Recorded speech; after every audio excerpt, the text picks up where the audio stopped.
नमस्कार। आज हम 8वीं कक्षा की हिंदी की पाठ्य पुस्तक मल्हार के पाठ 8 नए मेहमान एकांकी को पढ़ेंगे, जिसके लेखक उदय शंकर भट्ट जी हैं। एकांकी का अर्थ होता है एक ऐसा नाटक जिसमें केवल एक ही अंक होता है, ठीक है। और ये आकार में जो है वो छोटी होती है और कम समय में ही पूरी कहानी को प्रस्तुत करती है, ठीक है। और एकांकी का उद्देश्य क्या होता है कि एक ही अंक में एक विशेष संदेश या प्रभाव देना। तो आइए इस एकांकी को पढ़ना शुरू करते हैं। किराए के एक छोटे से मकान में अनेक असुविधाओं और गर्मी से परेशान घर के लोग रात में सोने की तैयारी कर रहे हैं, ठीक है। तो एकांकी की शुरुआत कैसे होती है कि किराए का मकान है, छोटा सा मकान है और जिसमें कई सारी असुविधाएं हैं, ठीक है। और गर्मी से परेशान घर के लोग रात में सोने की तैयारी कर रहे हैं। तभी अचानक दो ऐसे मेहमान आ जाते हैं जिन्हें घर का कोई व्यक्ति नहीं जानता है। मान ना मान मैं तेरा मेहमान वाली स्थिति हो जाती है। जैसे अगर हम किसी व्यक्ति को नहीं जानते और अचानक से वो हमारे घर में आ जाए तो हम कहते हैं ना कि मान ना मान मैं तेरा मेहमान, वही वाली स्थिति हो जाती है। संकोचवश उनकी खातिरदारी में जुटा एक आधुनिक शहरी मध्यम वर्गीय परिवार किन परेशानियों से जूझता है, हम इसका जीवंत चित्रण उदय शंकर भट्ट के नए मेहमान एकांकी में देख सकते हैं। लेकिन संकोचवश, संकोच में, ठीक है, जो आधुनिक शहरी, आज के समय का जो शहरी परिवार है, मध्यम वर्गीय यानी कि मिडिल क्लास फैमिली है, ठीक है, जिनके पास पैसे की कमी है, सुख सुविधाओं की कमी है, ठीक है, वो उनकी खातिरदारी में जुट जाता है। और किस किस तरह की उन्हें परेशानियों का सामना करना पड़ता है, इसी के बारे में हम इस एकांकी में पढ़ेंगे। तो पात्र परिचय दिया गया है। विश्वनाथ गृहपति हैं, ठीक है, यानी घर के मालिक। नन्हे मल और बाबूलाल अतिथि हैं, दो मेहमान जो उनके घर आए। प्रमोद और किरण विश्वनाथ के बच्चे। आगंतुक रेवती का भाई, और रेवती कौन है? विश्वनाथ की पत्नी, ठीक है। अब स्थान है भारत का कोई बड़ा नगर। गर्मी की ऋतु, रात के 8 बजे का समय। कमरे के पूर्व की ओर दो दरवाजे, यानी पूर्व दिशा की ओर दो दरवाजे हैं और दक्षिण का द्वार बाहर आने जाने के लिए, और जो दक्षिण की तरफ जो दरवाजा है वो बाहर आने जाने के लिए है, ठीक है। और पश्चिम का द्वार भीतर खुलता है। पश्चिम की तरफ का जो दरवाजा है वो घर के अंदर की ओर खुलता है। उत्तर की ओर एक मेज है जिस पर कुछ किताबें और अखबार रखे हैं, ठीक है। पास ही दो कुर्सियां। पश्चिम द्वार के पास एक पलंग बिछा है। मेज पर रखा हुआ पुराना पंखा चल रहा है, जैसे कि आप चित्र में देख रहे हैं, ठीक है। ये रहा टेबल और ये रही कुर्सियां, ये पंखा रखा हुआ है टेबल के ऊपर, जिससे बहुत कम हवा आ रही है। कमरा बेहद गर्म है, बेहद यानी बहुत गर्म है। मकान एक साधारण गृहस्थ का है। गृहस्थ यानी कि घर परिवार वाले सदस्यों का। पलंग के ऊपर 4-5 साल का एक बच्चा सो रहा है, ठीक है। ये बच्चा आप देख रहे हैं चित्र में, पलंग के ऊपर सो रहा है। पंखे की हवा केवल उस बच्चे को लग रही है, फिर भी वह पसीने से तर है। यानी कि गर्मी इतनी है कि पंखा होने के बाद भी बच्चे को जो है पसीना आ रहा है और वो पसीने से तरबतर हो रखा है। इसलिए वह कभी कभी बेचैन हो उठता है और फिर सो जाता है। कुर्ता धोती पहने एक व्यक्ति प्रवेश करता है। पसीने से उसके कपड़े तर हैं। कुर्ता उतार कर वह खूंटी पर, तो ये आप चित्र में देख रहे हैं, ठीक है, ये है विश्वनाथ, घर का मालिक। तो उसकी एंट्री होती है, वो अंदर आता है कमरे में और पसीने से उसके कपड़े जो हैं वो भीगे हुए हैं और वो कुर्ता उतार कर खूंटी पर टांग देता है और हाथ के पंखे से बच्चे को हवा करता है। उसका नाम विश्वनाथ है। उम्र 45 वर्ष, गठा हुआ शरीर यानी कि लंबा चौड़ा शरीर है उसका। गेहुआ रंग, रंग उसका थोड़ा गेहुआ है। मुख पर गंभीरता का चिन्ह। यहाँ पर मुख पर गंभीरता का चिन्ह का क्या अर्थ है? यह एक सामान्य अभिव्यक्ति है कि जैसे ही वहां पर इस टाइम स्थिति है, इस समय जो स्थिति है उनके घर की, उसी के अनुसार उसके जो चेहरे पर गंभीरता का भाव दिख रहा है। ठीक है। विश्वनाथ कहता है, उफ बड़ी गर्मी है, पंखा जोर जोर से करने लगता है। इन बंद मकानों में रहना कितना भयंकर है, मकान है कि भट्टी, कि इन बंद मकानों में रहना कितना मुश्किल है, भयंकर है, ये मकान है कि भट्टी है, अपने आप से ही वो बात कर रहा है। पश्चिम की ओर से एक स्त्री प्रवेश करती है, पश्चिम के दरवाजे से। ठीक है। रेवती आंचल से मुंह का पसीना पोंछती हुई, पत्ता तक नहीं हिल रहा, अपना अपने दुपट्टे से, अपने आंचल से मुंह का पसीना पोंछते हुए कहती है कि पत्ता तक नहीं हिल रहा बाहर, यानी कि बिल्कुल भी हवा नहीं चल रही है, जैसे सांस बंद हो जाएगी, सिर फटा जा रहा है, सिर दबाती है। ठीक है। फिर विश्वनाथ कहता है, पानी पीते पीते पेट फूला जा रहा है, कि इतनी गर्मी है कि बस पानी पिए जाओ, और प्यास है कि बुझने का नाम नहीं लेती, कि इतना पानी पी लिया कि पेट जो है वो फूल गया है, लेकिन फिर भी प्यास नहीं बुझ रही है। अभी 4 गिलास पीकर आया हूँ, फिर भी होंठ सूख रहे हैं, 1 गिलास पानी और पिला दो, ठंडा तो क्या होगा। वो अपनी पत्नी को कहता है कि 1 गिलास पानी और पिला दो, कि ठंडा पानी तो होगा ही नहीं। फिर रेवती कहती है, गर्म है, आंगन में घड़े भी तो पानी ठंडा नहीं होता, घड़े में भी तो पानी जो है ठंडा नहीं होता, हवा लगे तब तो ठंडा हो, जाने कब तक इस जेल खाने में सड़ना होगा। कहने का अर्थ है जेल खाने, यानी कि कब तक इस मकान में हमें रहना पड़ेगा। फिर विश्वनाथ कहता है, मकान मिलता ही नहीं, आज 2 साल से दिन रात एक करके ढूंढ रहा हूँ, कि मकान जो है आसानी से मिलते भी तो नहीं है, 2 साल हो गए मुझे ढूंढते हुए, लेकिन अभी तक कोई मकान नहीं मिला। पानी तो ले आओ, जरा गला ही तर कर लूं, कि जरा पानी तो ले आओ, कम से कम अपने गले को ही ठंडक दे दूं। फिर रेवती कहती है, बर्फ ले आते, पर बर्फ भी कोई कहाँ तक पिए। रेवती कहती है कि इससे अच्छा बर्फ ले आओ। फिर कहती है कि बर्फ भी कोई कहाँ तक पिए। विश्वनाथ कहता है, बर्फ बर्फ का पानी पीने से क्या फायदा, कि बर्फ का पानी पीने से क्या फायदा है, प्यास जैसी की तैसी, कि बर्फ का पानी हम जितना पिएंगे प्यास तो फिर भी नहीं बुझनी, बल्कि और ज्यादा, बल्कि दुगनी लगती है। उफ लो पंखा कर लो, बच्चे क्या ऊपर हैं। फिर वो कहता है कि बच्चे क्या ऊपर हैं। रेवती, रहने दो, तुम ही करो, छत इतनी छोटी है कि पूरी खाटे भी तो नहीं आती, एक खाट पर 2-2 3-3 बच्चे सोते हैं, तब भी पूरा नहीं पड़ता। फिर वो कहती है, रहने दो, तुम ही करो, यानी कि पंखा मुझे नहीं चाहिए, तुम ही करो। और फिर कहती है, छत जो है हमारी इतनी छोटी है कि पूरी खाटें यानी चारपाइयाँ भी उसमें नहीं आती, और एक खाट पर 2-2 3-3 बच्चे सोते हैं, तब भी पूरा नहीं पड़ता। फिर विश्वनाथ कहता है, एक यह पड़ोसी है निर्दयी, निर्दयी यानी जिनके हृदय में दया ना हो, जिनके दिल में दया ना हो। ठीक है। जो खाली छत पड़ी रहने पर भी बच्चों के लिए एक खाट नहीं बिछाने देंगे, कि हमारे जो पड़ोसी हैं उनकी छत जो है चाहे खाली पड़ी रहेगी, लेकिन वो इतने निर्दयी हैं कि बच्चों के लिए एक खाट भी नहीं बिछाने देंगे। फिर रेवती कहती है, वे तो हमको मुसीबत में देखकर प्रसन्न होते हैं, कि हमारी मुश्किलों को देखकर तो वो बहुत ही खुश होते हैं। उस दिन मैंने कहा तो लाला की औरत बोली, क्या छत तुम्हारे लिए है, नगद 50 देते हैं, कि हम इस छत के लिए इतने पैसे देते हैं, 50 रुपए देते हैं, तब 4 खाटों की जगह मिली है, तब हम 4 खाटे जो हैं इस छत में बिछा पाते हैं, तो तुम्हारे लिए थोड़े ही रखी है हमने ये छत। ना बाबा, यह नहीं हो सकेगा, मैं खाट नहीं बिछाने दूंगी। पड़ोसी जो है उसकी पत्नी क्या कहती है कि नहीं भाई, ऐसा नहीं होएगा, मैं खाट नहीं बिछाने दूंगी, सब हवा जो है रुक जाएगी अगर तुम हमारे छत में खाट बिछा दोगे।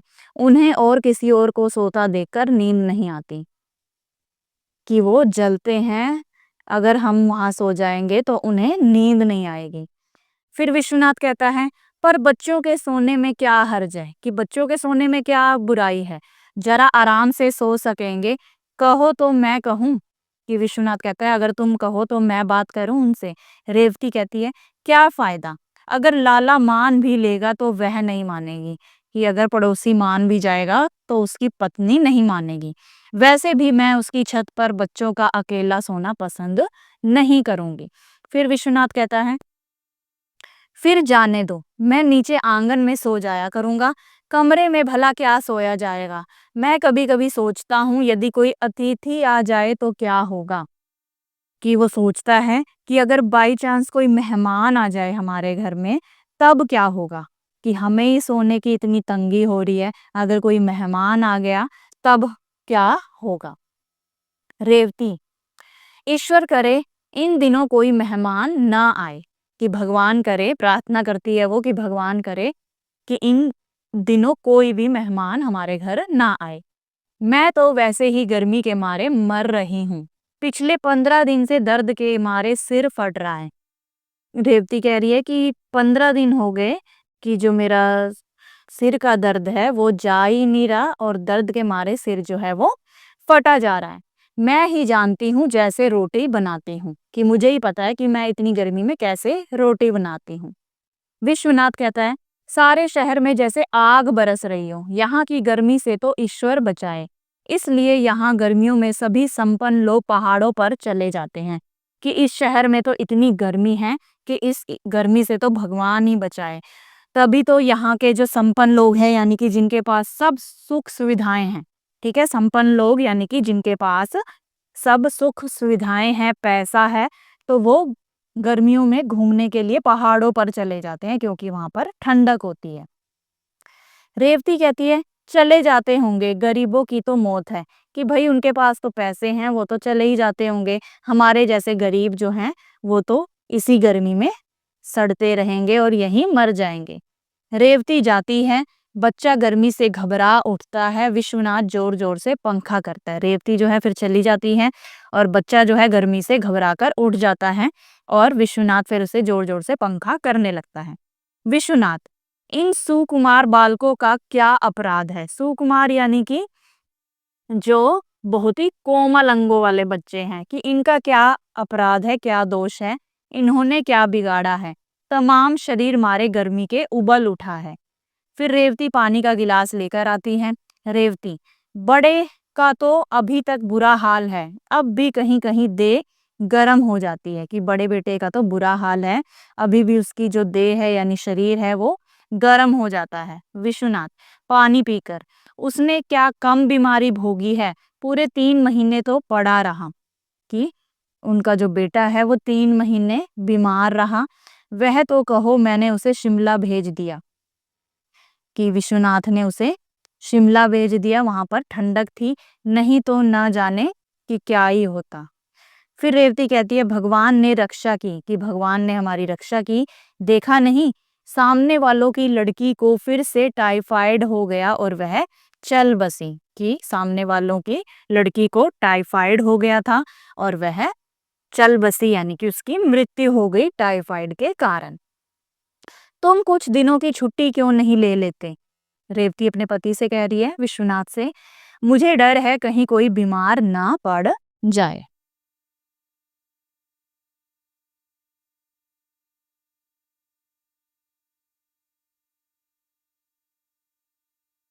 फिर विश्वनाथ कहता है छुट्टी कोई दे तब ना, छुट्टी ले भी लूं तो खर्च चाहिए, कि अगर छुट्टी ले भी लूंगा तो खर्च कैसे चलेगा। खैर तुम आज जाकर ऊपर सो जाओ, मैं आंगन में खाट डालकर पड़ा रहूंगा। बच्चे को ले जाओ, यह गर्मी में भुन रहा है, कि इस बच्चे को भी ले जाओ ऊपर और तुम ऊपर जाकर सो जाओ, गर्मी यहाँ पर बहुत है। फिर रेवती कहती है यह नहीं हो सकता, मैं नीचे सो जाऊंगी, तुम ऊपर छत पर जाकर सो जाओ, और ऊपर भी क्या हवा है, चारों तरफ दीवारें तप रही हैं, तुम ही जाओ ऊपर। रेवती कहती है नहीं मैं तो यहीं सो जाऊंगी, तुम जाओ छत में, वैसे भी ऊपर भी यही हाल है और नीचे भी यही हाल है, गर्मी बहुत है। विश्वनाथ यही तो तुम्हारी बुरी आदत है, किसी का कहना ना मानोगी, बस अपनी ही हाके जाओगी, कि तुम्हारी बुरी आदत है, कभी किसी का कहना नहीं मानती, बस अपनी ही चलाती रहती हूँ। 15 दिन से सिर में दर्द हो रहा है, मैं कहता हूँ खुली हवा में सो जाओगी तो तबीयत ठीक हो जाएगी। कि अगर छत पे जाओगी तो छत में कम से कम थोड़ी बहुत हवा चलेगी अगर, तो तुम्हारी तबीयत को आराम मिलेगा। रेवती, तुम तो व्यर्थ की जिद करते हो, कि बेकार की जिद करते हो। भला यहाँ आंगन में तुम्हें नींद आएगी, कि अगर तुम आंगन में सोओगे तो तुम्हें नींद आ जाएगी। बंद मकान, हवा का नाम नहीं, रात भर नींद ना आएगी। सवेरे काम पर जाना है और सब सुबह तुम्हें काम पर जाना है। जाओ, मेरा क्या है, पड़ी रहूंगी, कि मेरा क्या है, मुझे तो घर पर ही रहना है, कोई बात नहीं, मैं ही सो जाऊंगी, तुम्हें तो काम पर जाना है, इसलिए तुम छत पर जाओ और सो जाओ। विश्वनाथ, नहीं, यह नहीं हो सकता, आज तो तुम्हें ऊपर सोना पड़ेगा, वैसे भी मुझे कुछ काम करना है। रेवती, ऐसी गर्मी में क्या काम करोगे, तुम्हें भी ना जाने क्या धुन सवार हो जाती है, कि तुम्हें भी न जाने क्या धुन सवार हो जाती है, एक ही बात की रट पकड़ लेते हो। जाओ, सो जाओ, मैं आंगन में खाट पर इसे लेकर जैसे तैसे रात काट लूंगी। जाओ, कि मैं आंगन में खाट पर इसे लेकर, यानी अपने बेटे को लेकर, जैसे तैसे रात काट लूंगी। विश्वनाथ, अच्छा तुम जानो, मैं तो तुम्हारी भलाई के लिए कह रहा था, मैं ही ऊपर जाता हूँ। फिर विश्वनाथ कहता है, चलो ठीक है, तुम्हारी मर्जी, मैं तो तुम्हारी भलाई भले के लिए कह रहा था, लेकिन तुम नहीं मान रही हो, तो मैं ही ऊपर जाता हूँ सोने के लिए। तो अभी क्या होता है, बाहर से कोई दरवाजा खटखटाता है। रेवती, कौन होगा? विश्वनाथ कहता है, ना जाने, देखता हूँ। फिर रेवती कहती है, हे भगवान, कोई मुसीबत ना आ जाए। बच्चे को पंखा करती है कौन? रेवती। बच्चा गर्मी के मारे उठ बैठता है, पानी मांगता है, वह बच्चे को पानी पिलाती है, पंखा करती है। इसी समय दो व्यक्तियों के साथ विश्वनाथ प्रवेश करता है। दो व्यक्तियों के साथ विश्वनाथ जो है घर के अंदर आता है। रेवती बच्चे को लेकर आंगन में चली जाती है। आगंतुक एक साधारण बिस्तर तथा एक संदूक लेकर कमरे में प्रवेश करते हैं। आगंतुक का अर्थ है अचानक आ जाने वाले मेहमान। विश्वनाथ भी पीछे पीछे आता है। कमीजों के ऊपर एक काली बंडी, सिर पर सफेद पगड़ियां। वो एक साधारण बिस्तर लेकर आते हैं मेहमान, एक संदूक लेकर आते हैं, ठीक है, और कमीजों के ऊपर काली बंडी, जैसे कमीज पहनी और ऊपर से उन्होंने क्या पहन रखी है, जैसे जैकेट टाइप होती है ना, हाफ जैकेट स्लीवलेस, ठीक है, जिसकी बाजू नहीं होती, और सिर पर सफेद पगड़ियां, जैसा कि आप यहाँ चित्र में देख रहे होंगे। ये देखिए, ये रहे दो मेहमान, ठीक है, इन्होंने शर्ट पहनी है, कमीजे पहनी है और उसके ऊपर से ये बंडी पहनी है, ठीक है।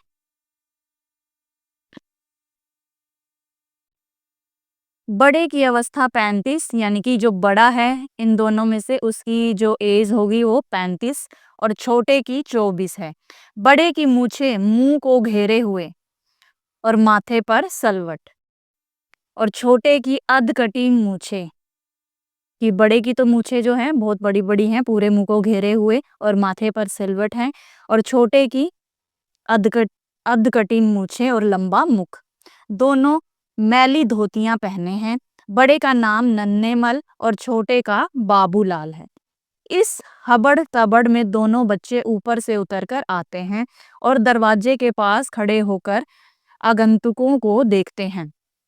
उनके जो दोनों बच्चे हैं ऊपर से आते हैं और जो मेहमान आए हैं उन्हें देखते हैं। विश्वनाथ बड़े लड़के से, प्रमोद, जिसका नाम है प्रमोद, ठीक है, जरा कुर्सी इधर खिसका दो। दूसरे अतिथि से, आप इधर खाट पर आ जाइए, जरा पंखा तेज करना। किरण, किरण को कहता है कि जरा पंखा तेज करना।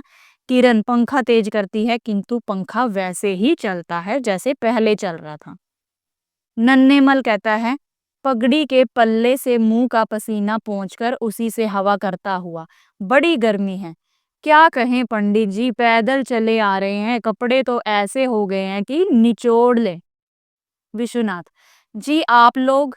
बाबूलाल कहता है फिर, चाचा मेरे कपड़े निचोड़ कर देख लो।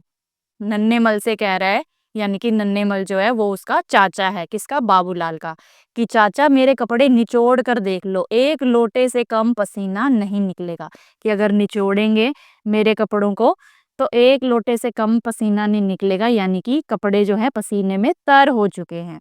धोती ऐसे ऐसी चर्रा रही है जैसी पुरानी हो, और धोती ऐसी हो गई है पसीने में जैसे कि पुरानी हो, कि अभी फट जाएगी।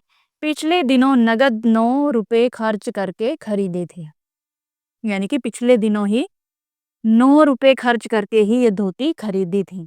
नन्हेमल कहता है, मोतीराम की दुकान से ली होगी, बड़ा ठग है। आपस में ही वो दोनों बातें कर रहे हैं, नन्हेमल और बाबूलाल। मैंने भी कुर्तों के लिए 6 गज मलमल मोल ली थी, 6 गज मलमल मोल ली थी, ₹1.25 गज दी थी, जबकि नत्थामल के यहाँ 9.5 आने गज बिक रही थी। पंडित जी, गला सूखा जा रहा है, स्टेशन पर पानी भी नहीं मिला, मन करता है लेमन की 5-6 बोतलें पी जाऊं।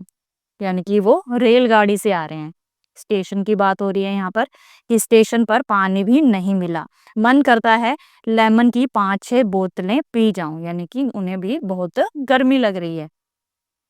फिर बाबूलाल कहता है, मुझे कोई पिलाकर देखे, 10 से कम नहीं पीऊंगा। कि अगर कोई मुझे लेमन की बोतलें पिलाए तो मैं तो 10 से कम नहीं पीऊंगा। बच्चों की ओर देखकर, क्या नाम है तुम्हारा भाई? प्रमोद कहता है, प्रमोद।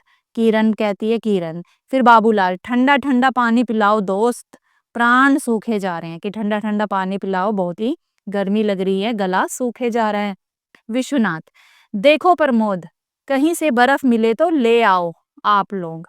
नन्हेमल, अपना लोटा कहाँ रखा है? थैले में ही है ना? फिर बाबूलाल कहता है, बिस्तर में होगा चाचा, निकालूं क्या?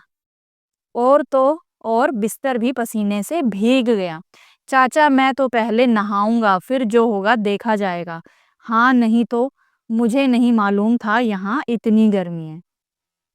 फिर नन्हेमल कहता है, देखते जाओ। हाँ साहब। विश्वनाथ, क्षमा कीजिए, आप कहाँ से पधारे हैं? नन्हेमल, अरे आप नहीं जानते, वह लाला संपत राम है ना, गोटे वाले, वह मेरे चचेरे भाई हैं। क्या बताएं साहब, उन बेचारों का कारोबार सब चौपट हो गया। विश्वनाथ उन दोनों को नहीं जानता। ठीक है, फिर वो प्रश्न पूछता है कि क्षमा कीजिए, आप कहाँ से पधारे हैं, कहाँ से आए हैं? फिर नन्हेमल कहता है कि अरे आप नहीं जानते, वो लाला संपत राम है ना, गोटे वाले, वो मेरे चचेरे भाई हैं। उनका जो कारोबार है, जो भी उनका कारोबार था, वो सब चौपट हो गया है। हम लोगों के देखते देखते वह लाखों के आदमी खाक में मिल गए। यानी कि उनके पास इतनी धन संपत्ति थी, लखपति थे, लेकिन अब वो रास्ते पर आ गए हैं, सड़क पर आ गए हैं। बाबू, यह लो मेरी बंडी, संदूक में रख दो। नन्हेमल कहता है किसको? बाबूलाल को, कि यह लो मेरी बंडी, संदूक में रख दो। बंडी यानी कि जो जैकेट उन्होंने कमीज के ऊपर से पहनी हुई है। फिर विश्वनाथ कहता है, कौन संपत राम? बाबूलाल, अरे वही गोटे वाले। फिर बीच में ही बात को काटते हुए कहता है, लाओ ना चाचा, संदूक खोलकर बंडी रखते हुए, माल मसाला तो अंटी में है ना? फिर नन्हेमल क्या कहता है? नहीं, जेब में है, बंडी की जेब में। माल मसाला यानी कि जो जो भी उनके पास जो धन संपत्ति थी, जो भी उनके पास पैसे थे, वो कहते हैं कि वो कम ठीक तो है ना, मतलब सुरक्षित तो है ना? फिर वो कहते हैं जेब में है, बंडी की जेब में, यानी जो उनकी जैकेट है उसकी जेब में है। अब डर की क्या बात है, घर ही तो है। कि अब डरने की क्या बात है, अब तो हम घर में ही हैं। फिर विश्वनाथ कहता है, मैं संपत राम को नहीं जानता। नन्हेमल, संपत राम को जानने की क्यों, वह तो आपसे मिले हैं। आपकी तो वह, मतलब कि वो आधे अधूरे वाक्य करते हैं कि विश्वनाथ को समझ में ही नहीं आता। बाबूलाल, हाँ, उन्होंने कई बार मुझसे कहा है, आपकी तो वह बहुत तारीफ करते हैं। पंडित जी, क्या मकान इतना ही बड़ा है? कि आपका मकान जो है वो इतना ही बड़ा है? नन्हेमल, देख नहीं रहे, इसके पीछे एक कमरा दिखाई देता है। पंडित जी, इसके पीछे आंगन होगा और ऊपर छत होगी। शहर में तो ऐसे ही मकान होते हैं। फिर किरण कहती है विश्वनाथ से, माँ पूछती है खाना। नन्हेमल, क्यों बाबूलाल, पंडित जी, कष्ट तो होगा, पर तुम जानो खाना तो। कि नन्हेमल कहता है, क्यों बाबूलाल? फिर पंडित जी की तरफ इशारा करते हुए कि आपको कष्ट तो होगा, परेशानी तो होगी, पर तुम जानो खाना तो। कि खाना जो भी तुम दोगे। फिर बाबूलाल कहता है, बस एक साग और पूरी। कि एक सब्जी और एक पूरी।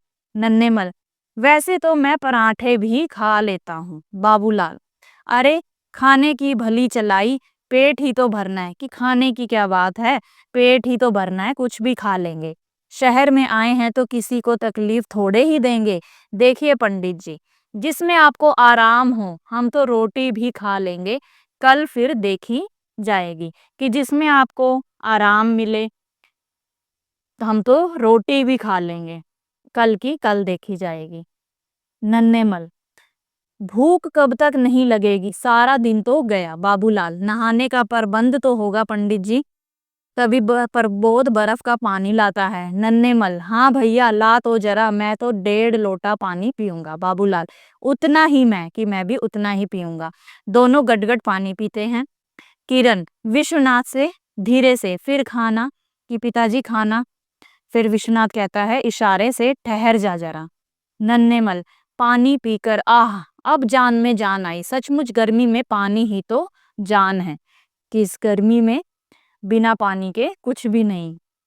बाबूलाल, पानी भी खूब ठंडा है, वाह भैया, खुश रहो। नन्हेमल, कितने सीधे लड़के हैं। बाबूलाल, शहर के हैं ना। विश्वनाथ, क्षमा कीजिए मैंने आपको। फिर तभी दोनों कहते हैं, अरे पंडित जी आप कैसी बातें करते हैं, हम तो आपके पास के हैं, कि आप हमें नहीं जानते लेकिन हम तो आपके पास के हैं। विश्वनाथ, आप कहाँ से आए हैं। नन्हेमल, बिजनौर से। विश्वनाथ, आश्चर्य से, हैरानी से, बिजनौर से, बिजनौर में तो मैं बिजनौर गया हूँ, किंतु। फिर नन्हेमल कहता है बीच में ही, मैं जरा नहाना चाहता हूँ। बाबूलाल, मैं भी स्नान करूंगा, कि मैं भी नहाऊंगा। फिर विश्वनाथ कहता है पानी तो नल में शायद ही हो, फिर भी देख लो। प्रमोद, इन्हें नीचे नल पर ले जाओ। अपने बेटे प्रमोद को कहता है कि प्रमोद इन्हें नीचे नल पर ले जाओ। बाबूलाल, तब तक खाना भी तैयार हो जाएगा। दोनों बाहर निकल जाते हैं, तभी रेवती का प्रवेश होता है। कि दोनों नहाने के लिए बाहर जाते हैं, तभी कौन आती है, रेवती आती है। रेवती कहती है ये लोग कौन हैं, जान पहचान के तो मालूम नहीं पड़ते। विश्वनाथ, ना जाने कौन है। रेवती, पूछ लो ना। विश्वनाथ, क्या पूछ लूं, 2-3 बार पूछा, ठीक ठीक उत्तर ही नहीं देते, कि बीच में ही बात को काट देते हैं, सही से जवाब ही नहीं देते कि कौन है, कहाँ से आए हैं। फिर रेवती कहती है मेरा तो दर्द के मारे सिर फटा जा रहा है, इधर पिछली शिकायत फिर बढ़ती जा रही है। पहले सोते सोते हाथ पैर सुन्न हो जाते थे, अब बैठे बैठे हो जाते हैं। पिछली शिकायत यानी कि उसके जो हाथ पैर जो हैं वो सुन्न हो जाते थे, तो वही शिकायत जो है, वही परेशानी उसको दोबारा से आ गई है। पहले तो सोते सोते हाथ पैर सुन्न होते थे, अब बैठे बैठे भी होने लगे हैं।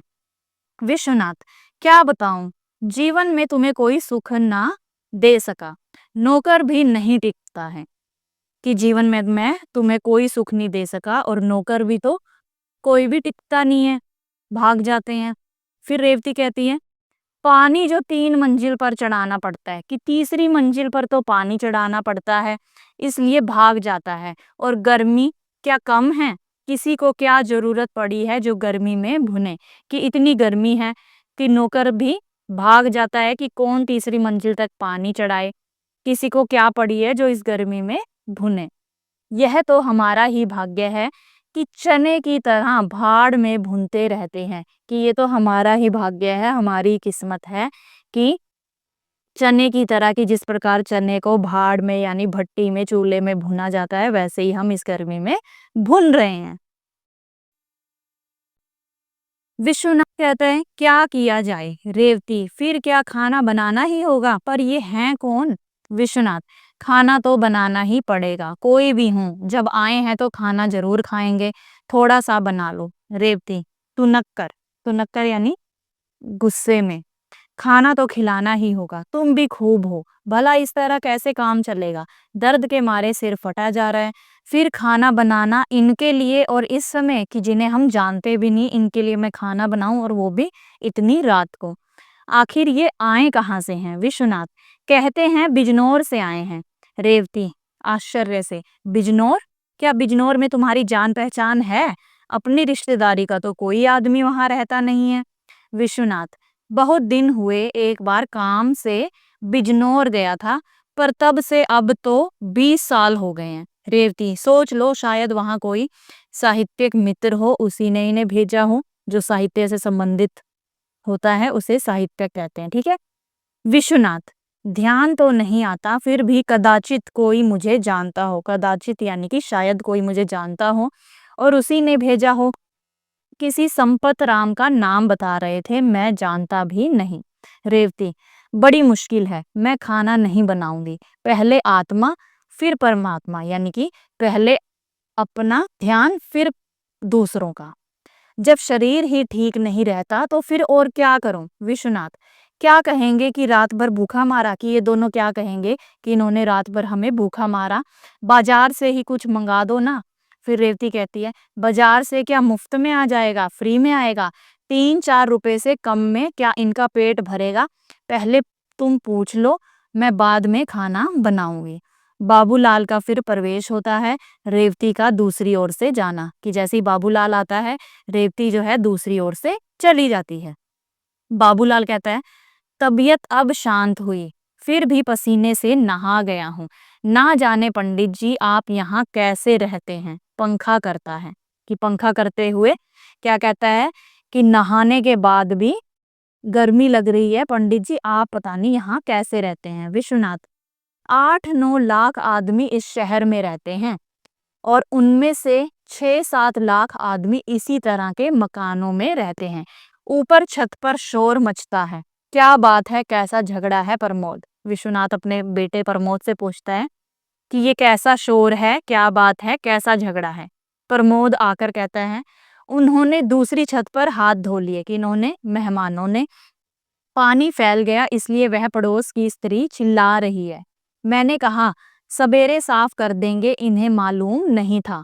कि प्रमोद कहता है कि इन मेहमानों ने दूसरी छत पर, पड़ोसियों की छत पर पानी से हाथ धो लिए हैं और पानी जो है फैल गया है, तो इसीलिए वो चिल्ला रही है। मैंने कहा कि सवेरे साफ कर देंगे, ये मेहमान हैं, इन्हें मालूम नहीं था। फिर विश्वनाथ कहता है, तुमने क्यों नहीं बताया कि हाथ दूसरी जगह धो। प्रमोद, मैं पानी पीने चला गया था, वहां उषा रोने लगी, उसे चुप कराया, पानी पिलाया और पंखा झलता रहा। फिर विश्वनाथ कहता है, चलो कोई बात नहीं, उनसे कह दो कि सवेरे साफ करा देंगे। नेपथ्य में, अरे बाबू मेरी धोती दे देना, मैं भी नहा लूं। नेपथ्य यानी पर्दे के पीछे से। फिर बाबूलाल कहता है, लाया चाचा। जाता है पड़ोसी का तेजी से प्रवेश। कि बाबूलाल धोती देने जाता है, तभी पड़ोसी का प्रवेश होता है, एंट्री होती है। पड़ोसी, देखिए साहब, मेहमान आपके होंगे, मेरे नहीं। मैं यह बर्दाश्त नहीं कर सकता, सहन नहीं कर सकता कि मेरी छत पर इस तरह गंदा पानी फैलाया जाए। विश्वनाथ, वाकई गलती हो गई, कल सवेरे साफ करा दूंगा। पड़ोसी, आपसे रोज ही गलती होती है। विश्वनाथ, अनजान आदमी से गलती हो ही जाती है, उसे क्षमा कर देना चाहिए, कल से ऐसा नहीं होगा। कि ये अनजान थे, इन्हें पता नहीं था, लेकिन आगे से ऐसी गलती नहीं होगी। पड़ोसी, होगा क्यों नहीं, रोज होगा, रोज होता है।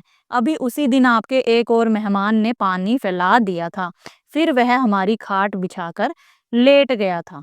ये आपके पहले भी ऐसा हो चुका है, आपके मेहमान आए थे और उन्होंने हमारी छत पर पानी फैला दिया था और हमारी ही खाट पर सो गए थे। विश्वनाथ, मैंने समझा तो दिया था, फिर तो वह आदमी खाट पर नहीं लेटा था। पड़ोसी, तो आपके यहाँ इतने मेहमान आते ही क्यों हैं? यदि मेहमान बुलाने हो तो बड़ा सा मकान ले लो। विश्वनाथ, यह भी आपने खूब कहा कि इतने मेहमान क्यों आते हैं। अरे भाई, मेहमानों को क्या मैं बुलाता हूँ? खैर, आज क्षमा करें, अब आगे ऐसा नहीं होगा। पड़ोसी, कहाँ तक कोई क्षमा करे, कि कहाँ तक कोई तुम्हें माफ करे? क्षमा क्षमा, बस एक ही बात याद कर ली है, क्षमा। पड़ोसी फिर चला जाता है। दोनों अतिथि आते हैं। दोनों, क्या बात है? विश्वनाथ, कुछ नहीं, आप धोतियां छज्जे पर सुखा दें। छज्जा यानी बालकनी। नन्हेमल, सचमुच हमारी वजह से आपको बड़ा कष्ट हुआ, कि हमारी वजह से आपको बहुत ही परेशानी हो रही है। भैया जरा सा पानी और पिला दो, उफ बड़ी गर्मी है। फिर क्या पूछता है, हाँ साहब, खाने में क्या देरदार है, कि खाने में कितनी देर है? बात यह है कि नींद बड़े जोर से आ रही है, कि नींद आ रही है बहुत ही, हम थक चुके हैं। विश्वनाथ, देखिए मैं आपसे एक दो बात पूछना चाहता हूँ। नन्हेमल, हाँ हाँ पूछिए, मालूम होता है आपने हमें पहचाना नहीं है। विश्वनाथ, जी हाँ, बात यह है कि मैं बिजनौर गया तो अवश्य हूँ, पर बहुत दिन हो गए हैं। नन्हेमल, तो क्या हर्ज है, कभी कभी ऐसा भी हो जाता है। हम तो आपको जानते हैं, कई बार आपको देखा भी है। बाबूलाल, लाला भानामल की लड़की की शादी में आप नजीबाबाद गए थे। नन्हेमल, अरे दूर क्यों जाते हो, अभी पिछले साल आप मुरादाबाद गए थे। विश्वनाथ, हाँ पिछले साल मैं लखनऊ जाते हुए 2 दिन के लिए जगदीश प्रसाद के पास मुरादाबाद मुरादाबाद ठहरा था। तो नन्हेमल कहते हैं, हाँ सेठ जगदीश प्रसाद के यहाँ हमने आपको देखा था। बाबूलाल कहता है, उनकी आटे की मील है, क्या कहने हैं उनके, बड़े आदमी हैं, हम उन्हीं के रिश्तेदार हैं। विश्वनाथ, पर उनका तो प्रेस है, कि उनका तो प्रेस है, आटे की मील तो है ही नहीं। नन्हेमल, प्रेस भी होगा, उनकी एक बड़ी मिल भी है। अब एक और गन्ने की मिल बिजनौर में खुल रही है, कि वो तो बड़े आदमी हैं, पैसे वाले आदमी हैं, उनकी तो आटे की मिल है, प्रेस भी होगा, अब गन्ने की मिल भी वो बिजनौर में खोल रहे हैं। बाबूलाल, अगले महीने तक खुल जाएगी। हाँ भैया पानी ले आए, लो चाचा पहले तुम पी लो। विश्वनाथ, तो आप कोई चिट्ठी विट्ठी लाए हैं, कि उन्होंने कोई चिट्ठी विट्ठी दी है। दोनों सक पकाकर, यानी कि घबरा जाते हैं वो। चिट्ठी, चिट्ठी तो नहीं लाए हैं। नन्हेमल, संपत राम ने कहा था कि स्टेशन से उतरकर सीधे रेलवे रोड चले जाना, वहां कृष्णा गली में वह रहते हैं। कि संपत राम ने हमें कहा था कि स्टेशन से उतरकर सीधे रेलवे रोड चले जाना, वहां कृष्णा गली में वह रहते हैं, जिनके घर आपको जाना है। फिर विश्वनाथ कहता है, पर कृष्णा गली तो यहाँ 6 हैं, कि यहाँ पर तो 6 कृष्णा गली हैं, कौन सी गली में बताया था, कि आपको कौन सी गली में जाना था। नन्हेमल, 6 है, बहुत बड़ा शहर है साहब, हमें तो यह मालूम ही नहीं है, शायद बताया हो, याद ही नहीं रहा। फिर विश्वनाथ खिंच कर, यानी गुस्से में, क्रोधित होकर, जिसके यहाँ आपको जाना है उसका नाम भी तो बताया होगा। बाबूलाल, क्या नाम था चाचा, अपने चाचा की से पूछता है। नन्हेमल, नाम तो याद नहीं आता, जरा ठहरिए सोच लूं, कि सोचता हूँ क्या नाम बताया था। बाबूलाल, अरे चाचा, कविराज या कवि बताया था, मैं उस समय नहीं था, सामान लेने घर गया था, तुम्ही ने रेल में बताया था। नन्हेमल, हाँ साहब कविराज बताया था। आप तो बेकार शक में पड़े हैं, हम कोई चोर थोड़े ही हैं, कि आप तो बेवजह ही हम पर शक कर रहे हैं, हम चोर नहीं हैं। बाबूलाल, चोर छिपे थोड़े ही रहते हैं, पंडित जी क्या बताएं, हमारे घर चलकर देख लें तो पता लगेगा कि हम भी मतलब वाक्य को अधूरा ही छोड़ देते हैं। फिर विश्वनाथ कहता है, लेकिन मैं कविराज तो नहीं हूँ, कि लेकिन मैं तो कविराज नहीं हूँ, मेरा नाम तो विश्वनाथ है। दोनों चिल्लाकर, तो कवि ही बताया होगा साहब। दोनों फिर कहते हैं कि कवि होगा फिर नाम। नन्हेमल, हमें याद नहीं आ रहा, हमें तो जो पता दिया था उसी के सहारे आ गए, कि हमें तो जो पता दिया गया था उसी के सहारे हम आ गए।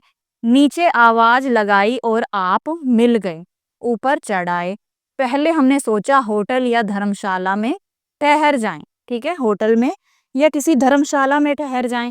फिर सोचा घर के ही तो हैं, चलो घर ही चलें, कि आप घर के ही व्यक्ति हैं तो आपके घर में ही रुक जाते हैं। फिर विश्वनाथ कहता है, जिनके यहाँ आपको जाना था वह काम क्या करते हैं। नन्हेमल, काम, क्या काम बताया था बाबू, वो अपने भतीजे से पूछता है, यानी कि बाबूलाल से। बाबूलाल कहता है, मेरे सामने तो कोई बात ही नहीं हुई, मैं तो सामान लेने चला गया था। आप तो पंडित जी शायद वैद्य हैं, कि वो कहते हैं पंडित जी आप शायद वैद्य हैं, यानी कि डॉक्टर हैं जो रोग का इलाज करते हैं। नन्हेमल, हाँ याद आया, बताया था वैद्य हैं। विश्वनाथ कहता है, पर मैं तो वैद्य नहीं हूँ। प्रमोद, पिछली गली में एक कविराज वैद्य रहते हैं। विश्वनाथ, हाँ हाँ ठीक, कहीं आप कविराज रामलाल वैद्य के यहाँ तो नहीं आए हैं। दोनों उछल कर, अरे हाँ वही तो कविराज रामलाल। विश्वनाथ, शायद वह उधर के हैं भी, की जिधर से आप आए हैं शायद वे वहां के ही हैं। नन्हेमल, ठीक है साहब, ठीक है, वही हैं। मैं भी सोच रहा था कि आप ना संपत राम को जानते हैं ना जगदीश प्रसाद को। प्रमोद से कहा, कहाँ है उन कविराज का घर? फिर वो नन्हेमल किससे पूछता है? प्रमोद से, कि उनका घर कहाँ पर है। फिर विश्वनाथ कहता है, जाओ इन्हें उनका मकान बता दो, मैं भीतर हो आऊं। दोनों, चलो जल्दी चलो भैया। अच्छा साहब, राम राम। विश्वनाथ भीतर से ही राम राम, अंदर से ही राम राम करता है उन्हें। रेवती, अब जान में जान आई, हाय सिर फटा जा रहा है। नीचे से आवाज आती है। जैसे ही वो मेहमान चले जाते हैं तब रेवती कहती है कि शुक्र है वो चले गए, अब जान में जान आई, क्योंकि हम उन्हें जानते भी नहीं थे और हमें बेवजह ही उनकी मेहमान नवाजी करनी पड़ रही थी। नेपथ्य में भले आदमी ना जाने कहाँ मकान लिया है, ढूंढते ढूंढते आधी रात हो गई। अब नीचे से आवाज आ रही है, कोई आदमी जो है बोल रहा है कि भले आदमी, कि ऐसे आदमी है न जाने कहाँ मकान ले लिया, ढूंढते ढूंढते आधी रात होगी, कि मुझे मकान ढूंढते ढूंढते आधी रात होगी। फिर रेवती, फिर प्रसन्न होकर, अरे अरे भैया हैं, आओ आओ, तुमने तो खबर भी ना दी। नीचे से उसका भाई आ रहा है, किसका? रेवती का। खुश हो जाती है वो अपने भाई की आवाज सुनकर। फिर कहती है, अरे भैया आओ आओ, तुमने तो खबर भी नहीं दी, कि तुमने तो बताया भी नहीं कि तुम आ रहे हो। आगंतुक, उनके भाई का नाम क्या है? आगंतुक। रेवती, दोनों मिलते हैं विश्वनाथ से। पिछले 4 घंटे से बराबर मकान खोज रहा हूँ। आगंतुक कहता है कि पिछले 4 घंटे से तुम्हारा मकान खोज रहा हूँ। क्या मेरा तार नहीं मिला, कि जो मैंने तार द्वारा संदेश भेजा था वो तुम्हें नहीं मिला? विश्वनाथ, नहीं तो कब तार दिया था? आगंतुक, कल ही तो झांसी से दिया था, सोचा था कि ठीक समय पर मिल जाएगा। ओह बड़ी परेशानी हुई, कि बहुत ही परेशानी हुई मुझे मकान ढूंढते हुए। रेवती, लो कपड़े उतार डालो, पंखा करती हूँ। अरे प्रमोद, जा जल्दी से बर्फ तो ला, मामा जी को ठंडा पानी पिला, और देख नुक्कड़ पर हलवाई की दुकान खुली हो तो। नुक्कड़ यानी कि जो गली के बाहर जो कोने में दुकान है हलवाई की, वो खुली है या नहीं। आगंतुक कहता है, भाई बहुत बड़ा शहर है, वह तो कहो, मैं भी ढूंढ कर ही रहा, कि बहुत बड़ा शहर है ये, फिर भी मैं ढूंढ कर ही रहा तुम्हारा घर, नहीं तो ना जाने कहाँ होटल या धर्मशाला में रहना पड़ता। बड़ी गर्मी है, मैं जरा बाथरूम जाना चाहता हूँ। विश्वनाथ, हाँ हाँ अवश्य, सामने चले जाइए। फिर आगंतुक कहता है, एक बार तो जी में आया कि सामने होटल में ठहर जाऊं, शायद रात को आप लोगों को कोई कष्ट हो। कि एक बार तो मैंने सोचा कि सामने जो होटल है उसी में रुक जाता हूँ, इतनी रात को तुम्हें कष्ट होगा। रेवती, ऐसा क्यों सोचते हो? कष्ट काहे का? कि ऐसा क्यों सोचते हो भैया? परेशानी किस बात की? यह तो हम लोगों का कर्तव्य है। अच्छा, तुम तैयार हो, मैं खाना बनाती हूँ, कि तुम मुंह हाथ धोकर तैयार हो जाओ, मैं तुम्हारे लिए खाना बनाती हूँ। आगंतुक, भाई देखो इस समय खाना वाना रहने दो, कि इतनी रात हो गई है, इस समय खाना रहने दो, मैं पानी पीकर सो जाऊंगा, वैसे मुझे भूख भी नहीं है। रेवती कहती है, जाती हुई लौटकर, जैसे ही वो खाना बनाने जा रही होती है अपने भाई की बात सुनकर, फिर वो लौटती है और कहती है, कैसी बातें करते हो भैया, मैं अभी खाना बनाती हूँ। आगंतुक, इतनी गर्मी में रहने दो ना। विश्वनाथ, तुम नहाने तो जाओ। आगंतुक जाता है, आगंतुक यानी रेवती का भाई चला जाता है नहाने के लिए। फिर रेवती से कहता है, कहो अब, कि अब तुम्हारा सिर दर्द नहीं हो रहा, अब तुम्हें गर्मी नहीं लग रही, अपने भाई के लिए कैसे खाना बनाने के लिए तुम तैयार हो, यानी उसे ताना मारते हुए कहता है। फिर रेवती कहती है, अब क्या, मैं खाना बनाऊंगी, भैया भूखे नहीं सो सकते। कि अब क्या, अब मैं खाना बनाऊंगी अपने भैया के लिए, क्योंकि मैं भैया को भूखा नहीं सोने दूंगी। तो इस प्रकार यहाँ एकांकी का विनोदपूर्ण यानी कि आनंद से भरा हुआ अंत हो जाता है। यहाँ पाठ के अंत में लेखक से परिचय दिया गया है, आइए इसे भी पढ़ते हैं। ये है उदय शंकर भट्ट जी का चित्र। अभी आपने जो एकांकी पढ़ी उसके लेखक हैं उदय शंकर भट्ट, जिनका जन्म 1898 में हुआ और मृत्यु 1966 में, यानी उनका जो जीवन काल है 1898 से लेकर 1966 तक रहा। इनका जन्म उत्तर प्रदेश के इटावा में हुआ। परिवार में साहित्यिक वातावरण था, इसलिए इनकी साहित्य में अधिक रुचि थी।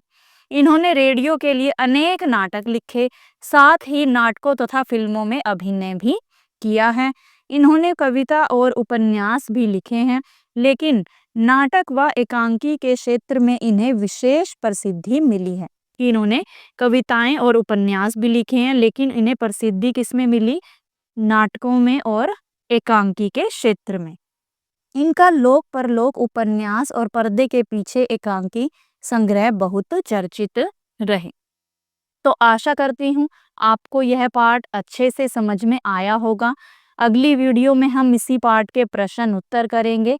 तो मिलते हैं अगली वीडियो में। तब तक के लिए नमस्कार।